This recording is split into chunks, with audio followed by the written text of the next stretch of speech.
আসসালামু আলাইকুম সুপ্রিয় শিক্ষার্থীবৃন্দ, আমরা এখন আলোচনা করব পদার্থবিজ্ঞান প্রথম পত্রের কাজ শক্তি অধ্যায়ের আজকের আমাদের আলোচ্য বিষয় হচ্ছে যে কোনো একটি স্প্রিংয়ের বিভব শক্তি নির্ণয়। আমরা কোনো একটা স্প্রিংয়ের বিভব শক্তি নির্ণয় করব। তো কোনো একটা স্প্রিংয়ের বিভব শক্তি নির্ণয় করার জন্য ধরো আমরা একটা স্প্রিং কল্পনা করলাম, এটাকে আমরা বললাম স্প্রিংয়ের একটা স্বাভাবিক অবস্থান। এই অবস্থানে স্প্রিংয়ের সরণ জিরো। স্প্রিংয়ের উপরে যদি আমরা বাইরে থেকে বল প্রয়োগ করি, বাইরে থেকে বল প্রয়োগ করলে স্প্রিংটা বাহ্যিক বলের কারণে স্প্রিংয়ের যে স্প্রিং বল আছে অথবা যে প্রত্যয়নী বল আছে, এই প্রত্যয়নী বল এটা হচ্ছে এফএসের বিরুদ্ধে এক্স পরিমাণের সরণ হচ্ছে। তাহলে এক্স পরিমাণের সরণ হলে স্প্রিংটা এক অবস্থান থেকে আরেক অবস্থানে আসছে। তো এখন আমরা বিভব শক্তির সংজ্ঞায় কি জানি? বিভব শক্তির সংজ্ঞাটা আমাদেরকে আগে লিখতে হবে এবং ওটা হচ্ছে আমাদের জ্ঞান। তো বিভব শক্তি কাকে বলে? কোনো একটা বস্তুকে এক অবস্থান থেকে যদি অন্য অবস্থানে আনলে যদি বস্তুটা কাজ করার সামর্থ্য অর্জন করে, তখন যে পরিমাণে কাজ করছে বা কাজ করার যে পরিমাণের সামর্থ্য সে অর্জন করছে ওটাকে আমরা নাম দিচ্ছি বিভব শক্তি। তো এখন সেই ক্ষেত্রে স্প্রিংয়ের বিভব শক্তি কাকে বলে? একটি স্প্রিংকে তার স্বাভাবিক অবস্থান থেকে বল প্রয়োগ করে যদি আমরা অন্য অবস্থানে আনলে যদি স্প্রিংটা কাজ করার সামর্থ্য যদি অর্জন করে, তখন স্প্রিংয়ের মধ্যে যে শক্তিটা সঞ্চিত হবে তখন সেটাকে আমরা বলছি স্প্রিংয়ের বিভব শক্তি। এখন দেখো আমরা এফইএক্সটি এক্সটার্নাল ফোর্স প্রয়োগ করে স্প্রিংটাকে এই অবস্থান থেকে এই অবস্থানে আনছি, ফলে স্প্রিংয়ের সরণ হয়েছে। তো কিছুক্ষণ আগে আমরা বলছিলাম যে স্প্রিং বল, এর আগের ক্লাসটাতে আমরা বলছিলাম স্প্রিং বল এটি একটি পরিবর্তী বল। এটি সময়ের সাথে সাথে মানে ওদিকে কি হতে পারে? পরিবর্তন হতে পারে। যেহেতু পরিবর্তন হতে পারে, তাহলে সেই ক্ষেত্রে আমাদের সরণকে ক্ষুদ্র ক্ষুদ্র ডিএক্স ভাগে ভাগ করে নিতে হবে। কারণ যে বল মানের দিকে পরিবর্তন হয় সে বল দ্বারা আমরা সরাসরি কাজ হিসেব করতে পারি না। আমাদের কাজের ফর্মুলা হচ্ছে বল গুণন সরণ। এই ক্ষেত্রে বলটা হচ্ছে ধ্রুব বল, তাই আমরা সরণকে ক্ষুদ্র ক্ষুদ্র ভাগে ভাগ করছি। ওই ক্ষুদ্র ভাগের জন্য ধরো ক্ষুদ্র ক্ষুদ্র ডিএক্স, ধরো আমরা এটা পুরো টোটাল এই ফরটাকে এরকম ক্ষুদ্র ক্ষুদ্র ডিএক্স ভাগে ভাগ করে দিয়েছি।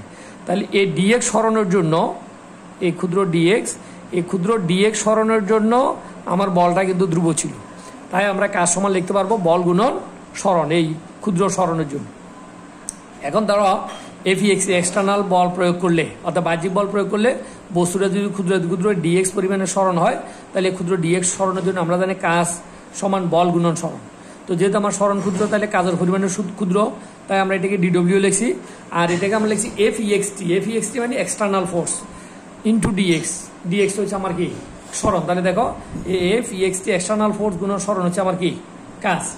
তাহলে এখন এফইএক্সটি আমরা জানি যে কোনো স্প্রিংয়ের মধ্যে যদি আমরা বল প্রয়োগ করি, বল সরণের কি সমানুপাতিক।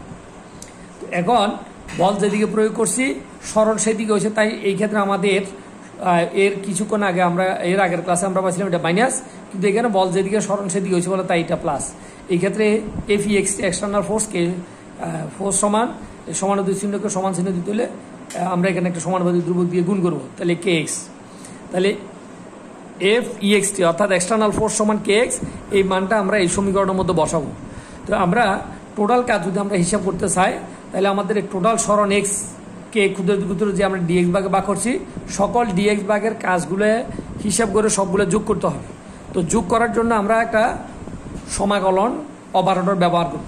অর্থাৎ আমাদের স্প্রিংয়ের আদিতে সরণ যদি এক্স সমান 0 হয়, সেখান থেকে স্প্রিংটাকে যদি আমরা এক্স অবস্থানে আনি, তাহলে এই সীমার মধ্যে সমাকলন যদি আমরা করি, তাহলে সমাকলন করলে আমার সমাকলনের সীমা হবে 0 থেকে এক্স।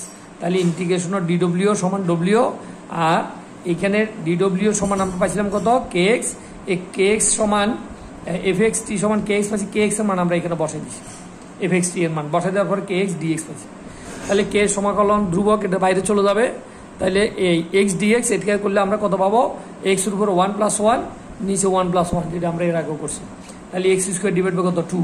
তাহলে সমাকলনের সীমা নিচে হয়েছে 0, উপরে হয়েছে কত? এক্স। তাহলে 0 থেকে এক্স।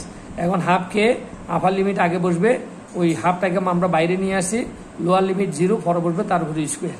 তাহলে এক্স এর উপর স্কোয়ার, এটা 0 এর উপর স্কোয়ার করলে 0, তার মানে আমরা কাজ পাচ্ছি কত? হাফ কে এক্স। তাহলে আমরা এখান থেকে দেখতেছি যে স্প্রিং বল দ্বারা কৃত কাজ তথা স্প্রিংয়ের বিভব শক্তি হচ্ছে হাফ কে এক্স স্কোয়ার। তাহলে স্প্রিং বল দ্বারা কৃত কাজ ছিল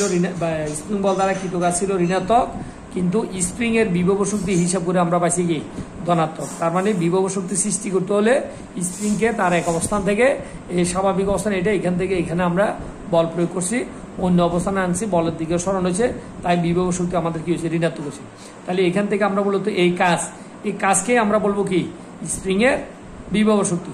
তো আমরা জানি এই কাজ যেহেতু এটা স্থিতিস্থাপক বল, স্প্রিং বল একটি স্থিতিস্থাপক বল, তাহলে এই বল কাজ আমরা পাইছি সরণের বর্গের সাথে কি সমানুপাতিক। তাহলে স্প্রিং এর মধ্যে যে কাজ সঞ্চিত হবে এই কাজ স্প্রিং এ বিভব শক্তি হিসাবে কি হবে জমা হবে, এটা আমাদেরকে মুখস্থ মনে রাখতে হবে। বিভব শক্তি হিসাবে এই কাজটা জমা হবে, অতএব বিভব শক্তি সমান হাফ কে এক্স স্কোয়ার। তাহলে স্প্রিং এর বিভব শক্তি তার সরণের বর্গের সাথে কি সমানুপাতিক। তাহলে যে কোনো স্প্রিং এর বিভব শক্তি তার সরণের বর্গের সাথে সমানুপাতিক, এটা আমাদেরকে মুখস্থ মনে রাখতে হবে। এবার আমরা বৃত্তাকার পথে কোনো একটা স্প্রিংকে যদি আমরা কি করি, ধরো কোনো একটা বস্তুকে আমরা এই বৃত্তপথে কি করলাম ঘুরালাম, বৃত্তপথে ঘুরালে আমরা জানি কোনো বস্তু বৃত্তপথে যদি ঘুরতে হয় তার কি লাগবে কেন্দ্রমুখী বল লাগবে। তার মানে কেন্দ্রমুখী বল দ্বারা কাজ আমরা হিসাব করব। সমদ্রুতিতে বৃত্তপথে ঘূর্ণায়মান কোনো বস্তুর উপর কেন্দ্রমুখী বল দ্বারা কৃত কাজের হিসাব মূলত আমরা এখন করতেছি। আমরা ধরলাম কোনো বস্তুর উপরে আমরা এই পরিমাণে বল প্রয়োগ করলে বস্তুটি যদি বলের দিকের সাথে ক্ষুদ্র থিটা কোণে ক্ষুদ্র এস দূরত্ব অতিক্রম করে, তাহলে আমরা জানি কাজ সমান, যেহেতু বলের দিকের সাথে সে থিটা কোণে সরণ হয়েছে, তাহলে কাজ সমান আমরা জানি বলের দিকে সরণের রূপাংশের গুণফলের নাম হচ্ছে কাজ। আমরা সেখান থেকে কাজের সংখ্যা দিচ্ছি। তো আমরা জানি বৃত্তপথে যদি কোনো বস্তু কণা ঘুরতে থাকে, তাহলে বৃত্তপথে আমরা বস্তু কণার উপরে যে বলটা প্রয়োগ করি, বলটা মূলত স্পর্শক বরাবর ক্রিয়াশীল হয়। বলে বৃত্তের ব্যাসার্ধর উপরে অর্থাৎ কেন্দ্রমুখী বল ব্যাসার্ধ বরাবর ভিতরের দিকে ক্রিয়াশীল থাকে, কেন্দ্রের দিকে ক্রিয়াশীল থাকে, তেমন এদিকে এই কেন্দ্রমুখী বল এরকম কেন্দ্রের দিকে ক্রিয়াশীল থাকবে। কিন্তু বস্তু বৃত্তপথে যখন ঘুরে তখন তার বেগ ভি ওই বিন্দুতে স্পর্শক বরাবরে কি ক্রিয়াশীল থাকে। তাহলে বৃত্তপথে সমদ্রুতিতে ঘূর্ণায়মান বস্তুর কেন্দ্রমুখী বল এবং সরণ, তাহলে বস্তুটার সরণ যদি এখান থেকে এখানে ক্ষুদ্র এস দূরত্ব বা যে কোনো এস দূরত্ব অতিক্রম করে, তাহলে বল ক্রিয়া করছে কেন্দ্রের দিকে, তাহলে বল এবং সরণের মধ্যবর্তী কোণ হচ্ছে কত ডিগ্রি 90 ডিগ্রি। তাহলে বৃত্তবদ্ধ ঘূর্ণায়মান বস্তুকণার বল ও সরণের মধ্যবর্তী কোণ যদি থিটা সমান 90 ডিগ্রি হয়, তাহলে আমরা এখানে থিটার মান 90 ডিগ্রি বসাইতে পারি, এফ এস কস 90 ডিগ্রি। তো এখানে কেন্দ্রমুখী, এখানে আমরা যে বলটা প্রয়োগ করছি মূলত এই বলটাই ছিল কেন্দ্রমুখী বল, অতএব কেন্দ্রমুখী বল দ্বারা কৃত কাজ হচ্ছে এফ এস কস 90 ডিগ্রি, কস 90 ডিগ্রি মান 0, অতএব কৃত কাজের পরিমাণ কি 0। তাহলে আমরা দেখি যে বৃত্তপথে যদি কোনো বস্তুকণা এভাবে ঘুরলে বৃত্তপথে ঘূর্ণনশীল যদি সে সমবেগেও ঘুরে, ঘূর্ণনশীল বস্তুর কেন্দ্রমুখী বল দ্বারা কৃত কাজের পরিমাণ কি হবে 0 হবে। এটা তোমাদের এমসিকিউতে আসে, অন্য সময় সিকিউতে 2 নম্বরে অথবা তোমাকে প্রমাণ করতে বলে অথবা দেখাও যে কেন্দ্রমুখী বল দ্বারা কৃত কাজ 0 2 নম্বরে দিতে পারে। তো ধন্যবাদ সবাইকে, খোদা হাফেজ, সবাই ভালো থাকবে।